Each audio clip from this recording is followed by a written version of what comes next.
Hello friends, நிலா ரொம்பவே பாவம் அப்படின்னு நினைக்கிறவங்க நம்ம வீடியோக்கு லைக் பண்ணிக்கோங்க. ஆமாம் ஃப்ரெண்ட்ஸ், நிலா பார்த்திங்கன்னா அவங்களுடைய பிரச்சனைகளை சமாளிக்கிறதுக்காக அவங்க எடுத்த பாதை அவங்கள எங்கேயோ கொண்டு போய் விட்டுருச்சு அப்படின்னு தாங்க சொல்லி ஆகணும். இப்போ நிலா அவங்க பண்ணியிருக்கிற எந்த விஷயமுமே அவங்க வேணும்னு பண்ண விஷயங்கள் கிடையாது. அவங்க தற்செயலாக பண்ண விஷயங்கள் தான் அவங்கள இந்த அளவுக்கு பெருமளவு ஆபத்தில் கொண்டு போய் மாட்டி விட்டுருக்கு அப்படின்றது தான் நிதர்சனமான உண்மை.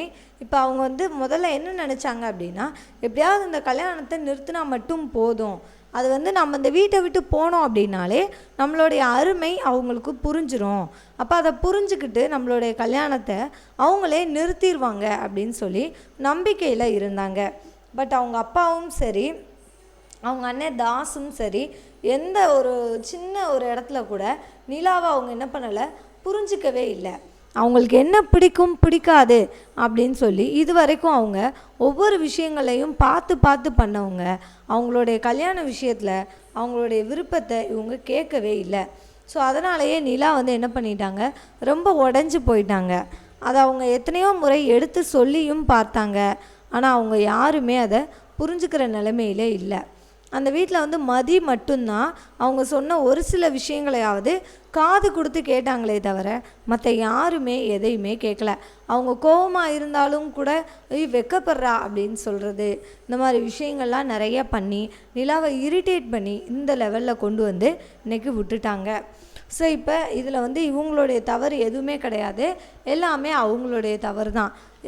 தன்னை காப்பாற்ற வந்த சோழனுக்கு எந்த விதமான பிரச்சனையும், அவருக்கு ஜெயிலுக்கு போயிடக்கூடாது, உயிருக்கு ஆபத்து வந்துடக்கூடாது அப்படின்றதுக்காக மட்டும்தான் நிலா கல்யாணத்துக்கும் என்ன பண்ணாங்க, சரின்னு சொன்னாங்க. ஆனால் அதையும் அவங்க புரிஞ்சிக்கவே இல்லை. அப்பையும் அவங்க சொல்கிறாங்க, நான் உங்கள் கூட வந்துடுறேன், ஆனால் நீங்கள் எனக்கு கல்யாணம் பண்ணி வைக்கக்கூடாது, கல்யாணம் பண்ணி வைக்க மாட்டேன்னு சொல்லுங்கள், நான் வர்றேன், அந்த மாதிரி எனக்கு எழுதி கொடுங்க அப்படின்னு சொல்லி சொன்னப்போ கூட, அப்போ உண்மையிலே அவனை லவ் பண்ணுற பொண்ணாக இருந்தால் நம்ம எழுதி கொடுக்க சொல்லி எப்படி நம்ம கூட வருவா அப்படின்னு கூட அவங்க என்ன பண்ணலை, பேசிக்காக கூட யோசிக்கவே இல்லை. அவங்கள பொறுத்த வரைக்கும் அவங்க யோசிக்கிறது தான் சரி அப்படின்னு சொல்லி நினச்சிக்கிட்டு நிலா மேலே எக்குத்தப்பான பழிகளெல்லாம் போட்டாங்க. ஸோ இதனாலேயே நிலா பார்த்திங்கன்னா ரொம்பவே உடஞ்சி போயிட்டாங்க. நிலா உடஞ்சி போனதுக்கு முழுமையான காரணம் அவங்களுடைய குடும்பம் மட்டும்தாங்க. அவங்களுடைய குடும்பம் மட்டும் சரியாக இருந்திருந்தாங்க அப்படின்னா நிலா இன்றைக்கி இவ்வளோ தூரம் வரணும் அப்படின்ற தேவையே கிடையாது. நிலா ரொம்பவே நார்மலாக அந்த விஷயங்களை அவங்க சொல்லும் போதே அவங்க புரிஞ்சிட்டு இருந்தாங்கன்னா எந்த விதமான பிரச்சனையுமே கிடையாது. இப்போ அவங்க அப்பா ஊரில் இருக்கிற அத்தனை பேரும் அவங்கள அசிங்கப்படுத்துகிறாங்க, அவமானப்படுத்துகிறாங்க அப்படின்னு சொல்லிட்டு அவர் என்ன பண்ணார் அப்படின்னா தூக்கு போடுறதுக்கு போயிருக்கிறாரு. ஸோ இப்போ அவரை ஹாஸ்பிட்டலில் வச்சுருக்காங்க அப்படின்னு சொல்லிட்டு இப்போ தான் நிலாவுக்கு விஷயங்கள் தெரிய வருது. தெரிய வந்தோடனே நிலா ரொம்ப அழுகிறாங்க, ரொம்ப வருத்தப்படுறாங்க. ஏன் அப்படின்னா அவங்க நிஜமாகவே லவ் பண்ணிலாம் ஒன்றும் வரல, அவங்களுக்கு அந்த ஒரு டார்ச்சர் பிடிச்சவனை போய் கல்யாணம் பண்ணி வைக்கணும்னு பார்த்தாங்க. அந்த வாழ்க்கையிலேருந்து தப்பிக்கணும் அப்படின்றதுக்காக மட்டும்தான் வீட்டை விட்டு வெளியேறி வந்தாங்க. ஸோ இதில் அவங்களுடைய தவறு எதுவுமே கிடையாது. இதை எதையுமே புரிஞ்சுக்காத குடும்பத்துக்காக நிலா எதற்காக இந்த அளவுக்கு யோசிக்கணும் அப்படின்னு தான் நம்மளே நினைக்கிறோம். இவங்க எல்லாருமே கொஞ்சம் சைக்கோவாக தாங்க இருக்கிறாங்க, ரொம்பவே சைக்கோவாக தான் இருக்காங்க. ஸோ இவங்க யாரை பற்றியுமே நிலா யோசிக்கக்கூடாது அப்படின்றது தான் நிதர்சனமான உண்மை. பட் நிலா அப்படிப்பட்ட பொண்ணாக இல்லாமல் ரொம்பவே நல்ல பொண்ணாக அவங்கள பற்றியெல்லாம் யோசிக்கிறாங்க. ஸோ இவங்கள பற்றி யோசிக்கிறதுனால தான் நிலாவை என்ன பண்ணுறாங்க, எல்லாருமே பிரச்சனைகளுக்கு உள்ளே இழுத்து விட்டுட்டு அவங்க கொஞ்சம் ரிலாக்ஸாகவே இருக்கிறாங்க. இப்போ தாஸும் பார்த்திங்கன்னா அடுத்து சோழனை கொல்ல வந்ததாக இருக்கட்டும், இங்கே வீட்டுக்கு பிரச்சனை பண்ணுறது, யாருமே நிலா கிட்ட உனக்கு என்னம்மா பிரச்சனை, உனக்கு அந்த மாப்பிள்ளைக்கிட்ட என்ன பிடிக்கல, உண்மையிலே அவர் உனக்கு பிடிக்கலையா, இல்லை நாங்கள் வேறு மாப்பிள்ளை பார்க்கட்டுமா அப்படின்ற எந்த ஒரு கேள்வியுமே யாருமே கேட்கல. ஸோ அதுதான் நிலாவுக்கு இன்னும் இரிட்டேட்டிங் ஆயிடுச்சு. அவங்க நினச்சது ஒன்று, நடந்தது ஒன்று, அவங்க எதிர்பார்த்தது எல்லாமே அவங்களுடைய வாழ்க்கையில் நடந்து முடிஞ்சிருச்சு. ஸோ அதனாலே அவங்க ரொம்பவே விரக்தி ஆகி தான் என்ன பண்ணாங்க, இந்த மாதிரி வீட்டை விட்டே ஓடி வந்தாங்க. அதையும் இவங்க யாரும் புரிஞ்சிக்கவே இல்லை. இத்தனை நாளாக ரொம்ப நாங்கள் பொத்தி வளர்த்தோம் அப்படின்னே சொல்கிறாங்களே தவிர அந்த பொண்ணை வந்து அவங்க புரிஞ்சுக்கிட்டு வளர்க்கவே இல்லை. அவங்களுக்கு என்ன பிடிச்சிருக்குதோ அதை மட்டுமே கொடுத்து அந்த பொண்ணை என்ன பண்ணிட்டாங்க, வளர்த்துட்டாங்க.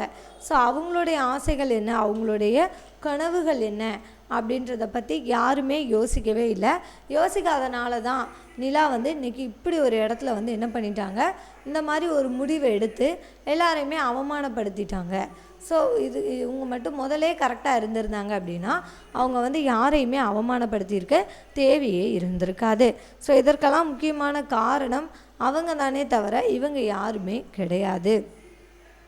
ஸோ இது இப்படியே போய்கிட்டு இருந்தது அப்படின்னா இவங்க கண்டிப்பாக ஒரு கட்டத்துக்கு மேலே என்ன ஆகிடுவாங்க, ரொம்பவே டென்ஷன் ஆகிடுவாங்க. அதனாலேயே நிலா வந்து ரொம்பவே டென்ஷன், அவங்க பண்ணதிலே ஓவராகவே ப்ரெஷர் ஆகி அவங்க ரொம்ப டென்ஷன் ஆகி தான் என்ன பண்ணாங்க, வீட்டை விட்டே வெளியில் வந்தாங்க. ஸோ இப்போயும் வந்து இவங்கள யாருமே புரிஞ்சுக்கலை. அவங்களோட இடத்துல இருந்து மட்டுமே தான் யோசிக்கிறாங்க. அவங்க என்ன சொல்கிறாங்க, நாங்கள் பண்ணுறது தான் சரி, நாங்கள் சொல்கிறது தான் நீ வந்து கேட்கணும் அப்படின்னு மட்டுமே தான் அவங்கள வந்து சொல்லி சொல்லி அவங்கள அந்த பிரச்சனைகளுக்குள்ளேயே அவங்கள வந்து உள்ளே விட்டு நிறைய அவங்களுக்கு வந்து பிரச்சனைகளை கிளறி விட்டு அவங்கள வந்து ரொம்பவே டென்ஷன் ஆக்குறது மட்டும்தான் இந்த குடும்பத்தில் இருக்கிற அத்தனை பேரோட வேலையுமாவே இருக்குது. ஸோ இதெல்லாம் வந்து நம்ம நிலாவால் ஏற்றுக்கவே முடியல. அவங்க ரொம்பவே டென்ஷன் ஆகுறாங்க. நிலா வந்து இந்த இடத்துல பார்க்குறதுக்கு ரொம்பவே பாவமாக இருக்குது அப்படின்னு தான் சொல்லி ஆகணும். ஏன்னா அவங்க இடத்துல இருந்தால் எந்த ஒரு பொண்ணுமே இந்த மாதிரி ஒரு முடிவு தான் எடுப்பாங்க அப்படின்றது தான் நிதர்சனமான உண்மை. பட் இதை யாருமே அக்செப்ட் பண்ணிக்கிறல அப்படின்றது தான் ரொம்ப ரொம்ப கஷ்டமான ஒரு விஷயம். இப்போது இந்த இடத்துல வந்து நிலா வந்து இப்படி ஒரு முடிவை எடுக்கலை அப்படின்னா அந்த ஒரு பைத்தியத்துக்கு போய் அவங்கள வந்து கல்யாணம் பண்ணி வச்சு அவங்களுடைய வாழ்க்கையவே என்ன பண்ணியிருப்பாங்க, சீரழிச்சிருப்பாங்க. அப்படி ஒரு பைத்தியத்தை கல்யாணம் பண்ணிவிட்டு வாழ்க்கையில் ஒன்றுமே பண்ண முடியாது. எந்த ஒரு வாழ்க்கையில் ஒரு முன்னேற்றமோ ஒரு சுதந்திரமாக ஒரு இண்டிபெண்ட்டான வாழ்க்கையோ அவங்களால கண்டிப்பாக வாழவே முடிஞ்சிருக்காது. ஸோ அதனால தான் இவங்க இப்படி ஒரு முடிவை எடுத்தாங்க அப்படின்ற விஷயத்த கூட பிறந்தவங்களும் சரி, அந்த குடும்பத்தில் அவங்களோடவே வாழ்ந்துட்டுருக்கிறவங்களும் சரி, யாருமே புரிஞ்சுக்கலை அப்படின்றது தான் ரொம்பவே ஒரு கஷ்டமான ஒன்று அப்படின்னு கூட சொல்லலாம். அதனாலேயும் நிலா வந்து இப்படி முடிவுகளை எடுத்திருக்காங்க. ஸோ நிலா மேலே எந்த விதமான தவறுமே கிடையாது. நிலா வந்து ரொம்பவும் சரியான முடிவு தான் எடுத்திருக்காங்க. நிலாவோட இடத்துல யாராக இருந்தாலும், எந்த ஒரு நாலேஜ் உள்ள படித்த எந்த ஒரு பொண்ணாக இருந்தாலும் இப்படி ஒரு முடிவை தான் எடுத்திருப்பாங்க அப்படின்றதுல மாற்று கருத்தே இல்லைங்க. ஸோ நிலா எடுத்த முடிவுகள் ரொம்பவும் சரியானது. நிலாவுக்கு துணையாக சேரன் வந்து நின்னார். ஸோ அதனாலே சேரனுக்கு பல பிரச்சனைகள் வந்திருக்குது. சேரனுடைய வீட்டில் அத்தனை பேரும் இவங்கள வந்து என்ன பண்ணிட்டாங்க, அக்செப்ட் பண்ணிக்கிட்டாங்க. பட் இவங்க குடும்பத்தில் இருந்து தான் என்ன பண்ணலை, யாருமே நிலாவுடைய வீட்டில் இருந்து இன்னும் ஒருத்தர் கூட என்ன பண்ணலை, அக்செப்டே பண்ணலை. மகியும் பார்த்திங்கன்னா அவங்களுக்கு வந்து சப்போர்ட் பண்ணாங்க. பட்டு அவங்க வந்து ஒரு தடவை கூட நிலாவுக்கு வந்து இந்த கல்யாணம் பிடிக்கலை, அவங்களுக்கு வந்து இந்த வாழ்க்கை பிடிக்கலை அப்படின்னா அவங்கள விட்டுடுங்க அப்படின்னு சொல்லிட்டு அவங்களும் ஒரு வார்த்தை கூட யாருக்கிட்டையும் இவங்களுக்காக பேசவே இல்லை. ஸோ அவங்க பண்ணதும் ரொம்ப பெரிய தவறு தான். ஸோ இப்படியே பண்ணி தான் இவங்களுடைய வாழ்க்கையவே என்ன பண்ணிட்டாங்க, கெடுத்துட்டாங்க அப்படின்னு கூட சொல்லலாம்.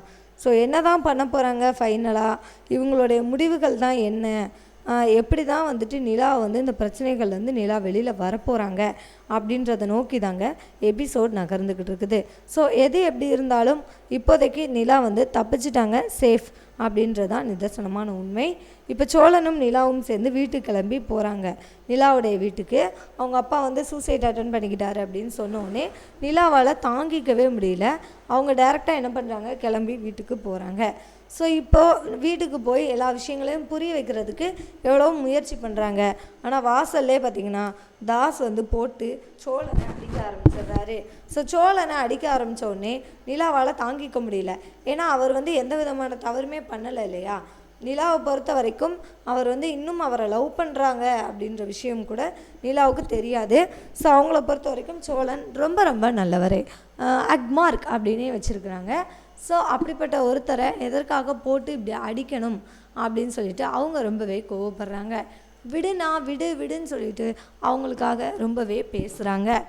இருந்தாலும் அவங்க வந்து புரிஞ்சுக்கிறதுக்கு தயாராகவே இல்லை.